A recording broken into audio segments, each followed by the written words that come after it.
Many things impact a compliance program, how it runs, and how well it works. But nothing has the same impact as the constantly changing and evolving technology landscape. In ComTech, a podcast on the intersection of technology and compliance, co-hosts Tom Fox and Valerie Charles will help you understand what changes in technology mean for your compliance program. Here's your hosts, Tom and Valerie. Hello, everyone. This is Tom Fox back again with Valerie Charles for another episode of ComTech. Today we have with us Jamie Spataro. Valerie's going to introduce him. So Jamie comes to us from FedEx Ground, sitting in Pittsburgh, and we're super happy to have you here, Jamie. Welcome. Maybe you can just kind of start by telling us a little bit about your professional background and how you landed in your chair. Certainly. Well, thank you guys for having me. Really looking forward to talking today. Again, I'm Jamie Spataro. I am currently a lead counsel at FedEx Ground in their legal department. I handle regulatory affairs work primarily and handle a number of different areas under that umbrella, most of which is workplace safety, which we'll be talking a lot about today. I also handle hazmat transportation, environmental, border security, indirect air carrier, sustainability, and of course, these days I also handle infectious diseases and COVID issues for our FedEx Ground. So a lot of fun stuff going on right now, but I've been with FedEx for 12 years. Before that, I was with the law firm of K&L Gates here in Pittsburgh for 5 years doing litigation and products liability work, asbestos work, some environmental litigation there. So that's my professional background, a little bit of what I do when I'm not at work. I am a weekend wannabe rock star. I've been in a band now, same band for 12 years, piano and lead vocals. I'm also a private pilot. I got my license last January, right before COVID hit. So my dad was a pilot growing up, so I finally decided to go get my pilot's license. So excited about that, getting back up once COVID's over. I'm also, Val, as we talked about, kind of a tech junkie. I like to build computers and interested in tech. And then finally, I also am fluent in Spanish, so I do some side translation work for FedEx Ground as necessary. We have a very diverse workforce, and from time to time, I'm able to assist FedEx in translating, documents, communications, things like that, to help out our clients. So, but yeah, these days, said the largest part of my work these days is supporting our safety department through workplace safety. Fantastic. That was all very interesting. I'm going to go ahead and ask the name of the band. What's the name? It's funny you asked that. The name of the band is Grasping at Straws. And being that we are 4 lawyers and 1 municipal bond fund manager, that sounds like a wild group, right? We had a very complicated voting process and Robert's Rules of Orders to try to come up with a band name. And at one point, I put my hand up and goes, guys, at this point, it seems like we're just grasping at straws for a name. And of course, someone else goes, that's a great idea for the band name, and that stuck. So I'm going to keep my mouth shut in the future. That's where our band name came from. There are a couple of other grasping straws in the world, but they spell it with Z's, and so we don't feel like we're infringing on anybody's copyrights. So speaking of your safety focus, is it primarily OSHA, the regulatory framework? Yes, primarily OSHA. Past year, it's also really been a lot of COVID-related work and how that overlaps with OSHA, but absolutely. And I'll just say, FedEx Ground and our legal department, we support essentially the entire U.S., 50 states, as well as Canada. So I don't practice law in Canada. I support our business client and, of course, engaging counsel in Canada. So we're handling, sort of U.S., OSHA, state and federal plans, as well as provincial and federal ESDC and Labor Canada issues as well. So, Jamie, I was wondering if you could tell us a little bit about your private practice experience and then how that led you to FedEx. Sure. Well, I was at K&L Gates for 5 years, just handling a wide variety of products liability and asbestos work. And quite honestly, you had a lot of fun doing that. Was able to get into court and do a lot of the, some of the, I guess, perks of being involved in, asbestos defense is that you really get to take ownership over a lot of your own cases, and you get to go to court, and argue motions, and do a lot of things that perhaps junior associates wouldn't typically be able to do in a large law firm. So I was lucky to be able to do a lot of that. After about 5 years, I felt like I just, learned kind of maybe as much as I was going to learn and was looking for a new challenge. I'm always looking for new challenges, if you can't tell from some of my hobbies. And I'm always looking to continue learning. So there have been several other of our attorneys at K&L Gates who had made their way over to FedEx Ground, which is a large corporate employer in Pittsburgh, and it's one of the larger in-house legal departments in the Pittsburgh area. And just through those folks going over, I would keep in touch with them and call them every week, every month, and say, hey, how do you like it over there?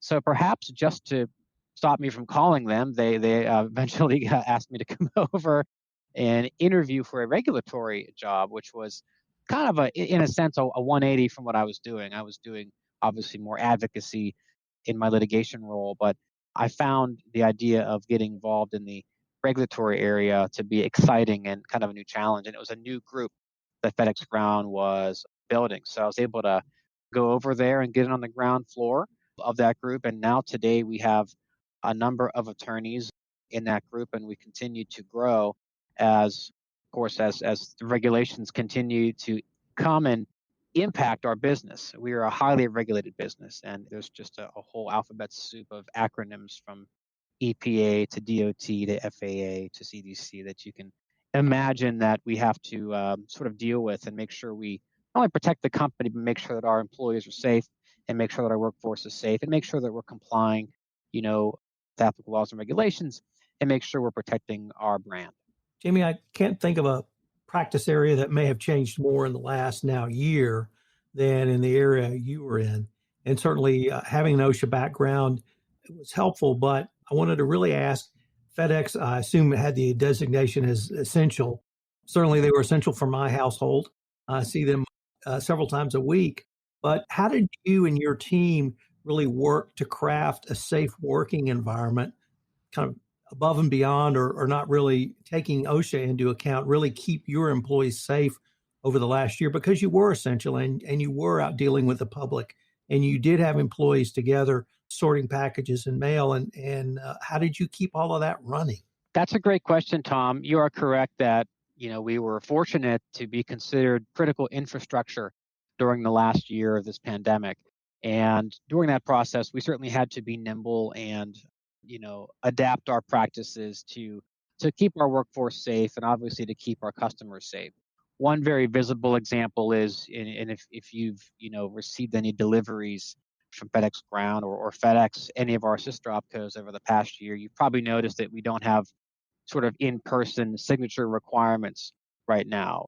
We have a driver can approach and kind of put in, they saw you standing there. If a signature was required, you don't need to touch the scanner or actually interact with a driver. So that's kind of a visible way in which we've leaving things on a doorstep if we can and picking things up without having to interact.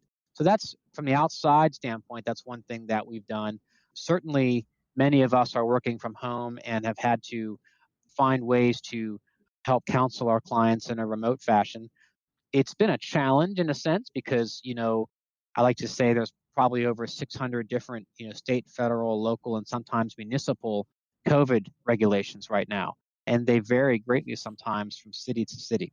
So we've had to make sure that we have been able to develop a corporate-wide pandemic protection program, which really takes kind of the lowest common, or I should say highest common denominator of all of those rules and regulations and really kind of applies them across the board so that our workforce and the vendors that are in our building are staying safe. And that has been just a fantastic process. As you can imagine, CDC and OSHA and NIOSH regularly update their guidance as the science evolves with COVID. So we have had to likewise adjust sometimes and adapt our safety protocols to comply with updated science.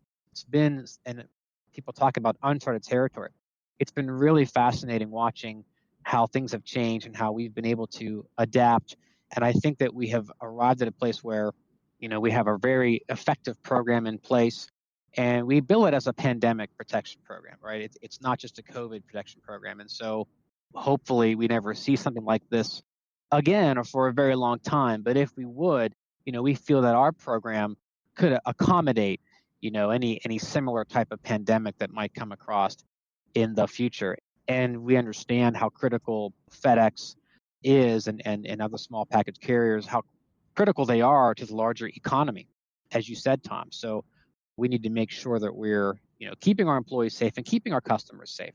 So it's been I myself have been working from home since last March, and we don't have plans to go back until after I think the summer is over. So because of just, making sure that we're safe, obviously the folks in our building have been there and have been in the trenches. So we certainly commend our workforce and all the employees and vendors who have been working on our behalf because they've done a stellar job in keeping operations going. Jamie, the subtitle of this podcast is an intersection of compliance and technology. But I wanted to turn that a little bit and ask you about the intersection of health and safety and technology and how FedEx has been able to integrate technology into really your role as a lawyer to help promote health and safety within the company. That's a great question, Tom. And, one of the things that I was thinking about here was, how has OSHA compliance, grown and changed in recent years? And I'll say, since I started in 2008 in the area of OSHA compliance, enforcement has become really primarily data driven. And so being able to manage, receive, manipulate and query data has been at the forefront of how we're able to stay compliant, continue to comply with, as I know I've said to Valerie in the past, really increasing data demands on our business and really on the businesses of many different employers. I'll give you an example. Since 2016, OSHA now collects injury and illness data electronically from every employer who has record-keeping obligations. That rule was clawed back a little bit in 2019 under the Trump administration, but under the Biden administration, we're likely to see an expansion of that rule back to its original scope. And so what that means is just a voluminous amount of injury and illness data being requested from employers like FedEx. And so what that has meant for us is we have had to look for creative solutions to allow us to, collect and manipulate that kind of data. And where it's been really helpful for us is that we can, look for patterns, look for root causes, using data to try and predict behavioral patterns for our employees has been just very helpful. So we certainly are a data-driven business. The enforcement agencies, I think, are signing on board to becoming data-driven enforcement arms. And so I think that the biggest change I have seen is how data is used and leveraged to, again, ensure compliance and also to maybe spot areas within a business that may need some help. One example I'll give is we can use data that we've been able to compile to determine, how long an employee has been with the company and finding patterns, where are the injuries and illnesses happening and is that impacted by how long an employee has been with the company, newer employees versus employees that are veterans. And so being able to query and manipulate that data is really key for us. And it's also interesting because as we leverage technology as FedEx, our employees are also incredibly more well equipped these days to leverage technology as well. The general public, for instance, can perform establishment searches online to see OSHA inspection data for any employer going back quite some time. Our own workforce can, go online to access OSHA regulations. They can go online, any employees can go online to, file safety complaints if they feel that's necessary. And so there's so much that can be done online and so much data out there that we certainly hope will be leveraged in a positive way to help, find the root cause and essentially make workplace safety better for everyone. So the three goals of every compliance program is to prevent, detect, and remediate. And you gave one of the best examples of utilizing data for all three. And I'm going to see if I got these right. First, you said you look at data to spot anomalies. That to me is the detect mode. You also said you use data to prevent injuries. And then you said, which I've not heard before, root cause analysis. Well, that leads to remediation. Absolutely. Would that be a fair Absolutely. assessment? And that's one of the things that we have really focused on a lot more, I guess, over the past, in recent years, is getting to the root cause. And, I talked a little bit about the hierarchy of controls, which is this inverted pyramid. And that inverted pyramid sets forth what controls are most effective to address a hazard. At the top, you have obviously elimination. Then you have substitution, then engineering controls. And that fourth from the bottom, administrative controls, is I think what we're talking about right now. And obviously fifth is PPE. And during the course of developing this, and I think CDC has even said that the idea of this pyramid is that those controls at the top are most effective. And as you go down, the controls become less and less effective. Well, what we're seeing is the idea that you can influence a behavior to really change the way people work. That should be where we're focusing a lot of our efforts, because I like to say you can eliminate, the hazard as much as possible. But if you don't get to the root cause of what behaviors can predict and lead to that type of injury, you may not ever really be able to fully resolve it. But one example I always like to give is, tripping over the wet floor sign. You've tried to eliminate a hazard by putting up a sign. Well, if you don't have situational awareness, you're not paying attention to where you're going, you can still trip over the bright yellow wet floor sign, right? And that's just a made up example, but it all goes back to trying to spot anomalies and trying to get to the root cause, being able to look at what behaviors was an employee exhibiting, just prior to the incident happening. And we've actually seen similar accidents, not the wet floor sign, but similar accidents like that, certainly in my practice, where despite all of our best efforts, if someone's just having a busy day and maybe they're not paying as much attention as they might normally pay, they might just run into something. And so those are behaviors that we want to try to address. And using data to try and predict those behaviors may ultimately prove more and more effective, particularly as that data becomes more available.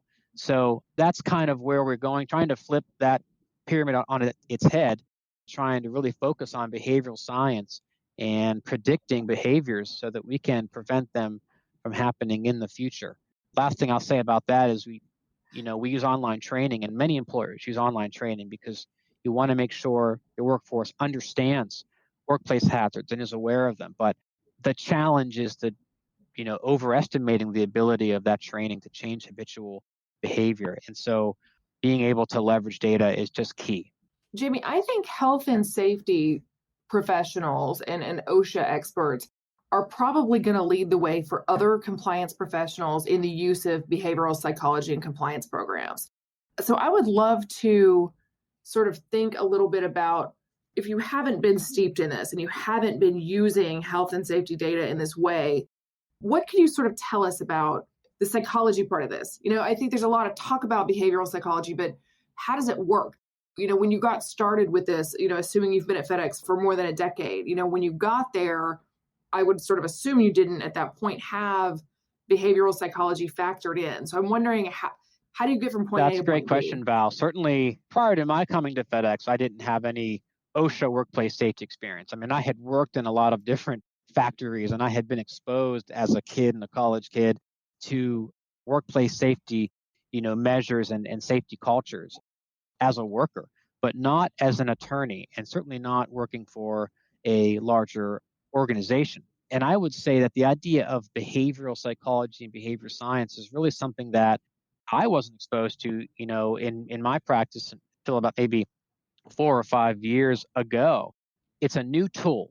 And so certainly it's something that, again, if you're sticking to that traditional hierarchy of controls, you may see behavioral science down there at number 4 and think, well, we're just going to go eliminate the control. And you absolutely should eliminate those controls wherever possible. Remove the hazard from the workplace. But it's just been over the past 4 or 5 years that fourth sort of layer on the pyramid is just getting more traction now. And I would certainly encourage employers more and more to take a look at that and see if you can manage data that you may already have. You may be gathering workplace safety data in order to comply with OSHA record keeping requirements, for example. An employer has to record certain types of injuries on their OSHA log, and they have to submit those injuries to OSHA. Well, there's opportunities there. You've got just a gold mine of data that you can manipulate and you can manage. And if you can find a solution for querying that data, storing it, and managing it, you may actually be able to find that you can really achieve some interesting results. So I would just say And I know one of the questions we had talked earlier was, whether it's a off-the-shelf solution or an in-house data building solution. You know, there are companies out there that are working on this. We're working with some companies to try and find data management solutions to be able to house this kind of data. So I certainly would encourage employers to take a look and see what's out there. There are off-the-shelf solutions for taking your data, even housing injury notice data, and allowing you to remotely query it. And in fact, allowing all of your locations, nationwide, to be able to access it online or from a computer. So that's one of the benefits of, I think, having all of this data and not just having it sitting aside and calling on it whenever you have to respond to an OSHA request for data, but actively using it. And so, yeah, again, you certainly could build a solution in-house, and we've certainly done some of that as well at FedEx. But there really are just some fantastic vendors out there who can help you out with that. So thinking a little bit about, where we're going with this, what do you think companies should be thinking about sort of next 5 years and beyond? Where's this all going? Because I think right now we're getting predictive in certain areas, but maybe there's still not quite, arms around all of these data sets. Do you think, I certainly hope that we are. there? We're talking about human behavior, right? That's very difficult to get your arms wrapped around what someone's thinking. However, there's a lot of very helpful research around workplace safety behavioral science that, again, it's a new idea, but I think focusing on trends, look at data, find out what circumstances were happening right before an injury happened.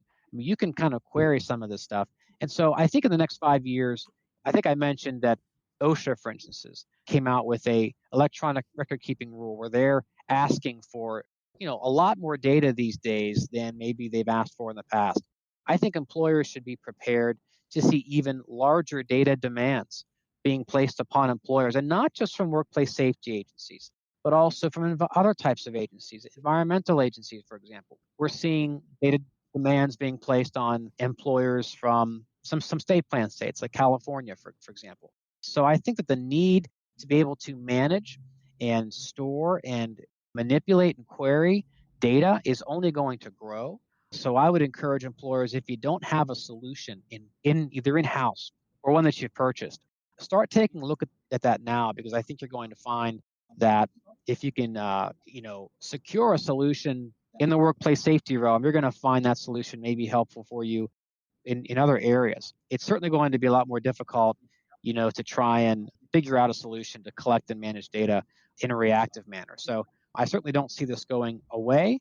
But again, I think that kind of ride the coattails, so to speak, of some of these regulatory initiatives. If you're going to make an employer collect and maintain data, why not find a good use for us to predict behaviors? And so I think the longer timeline we have on the more data we have, the better we'll be at predicting workplace safety behavior trends. Jamie, I'm also a recovering trial lawyer, and I was also defense counsel for petrochemical plants on the Texas Gulf Coast. And I started in the 80s, and there were some catastrophic accidents with multiple deaths at plants. And all of that sort of culminated in the Exxon Valdez in the early 90s, which of course was a massive oil spill. And energy companies made a conscious decision to make safety priority number one. It was communicated all the way down from the top. Every meeting started with a safety minute. We had training on safety. It was burned in our consciousness. Every year we would have a full company shutdown where we would discuss nothing but safety. And so when I moved into compliance, I saw many of the same issues and discussions that I had seen that the health and safety function in corporations start with in the late 80s and 90s. And it started out because the cost was so high, the insurance was so high, and of course the loss of life.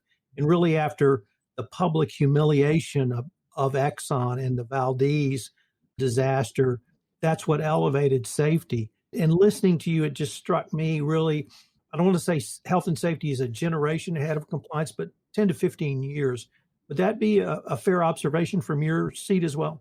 Absolutely, Tom. And I'm glad you raised sort of the Exxon Valdez, incident. I mean, certainly back in my prior life, as I was one of my majors was communications and crisis communications, and we studied the Exxon Valdez case years ago, and kind of the idea of what the impacts of those types of incidents were. And I think you're absolutely right that when it comes to trying to predict where things are going in the next 10 to 15 years, I mean, I think some of the lessons learned from those types of events were that, there might have been data available, but it maybe wasn't being, used or manipulated in a way that might predict certain kinds of behaviors. And so we certainly want to make sure that we, learn our lessons as well. At FedEx, we say safety above all, and we want to make sure that we put that, out there and make sure that everything that we do, we want to prioritize handling a package safely over handling a package quickly. While certainly handling things quickly is key to our business, we want to make sure that we don't do so at the expense of safety. So I think that any industry can ask themselves the same question. You want to do X quickly and as quickly as possible, but you want to do it safely. And to your point, Tom, the effects and damages to a company's brand can last decades.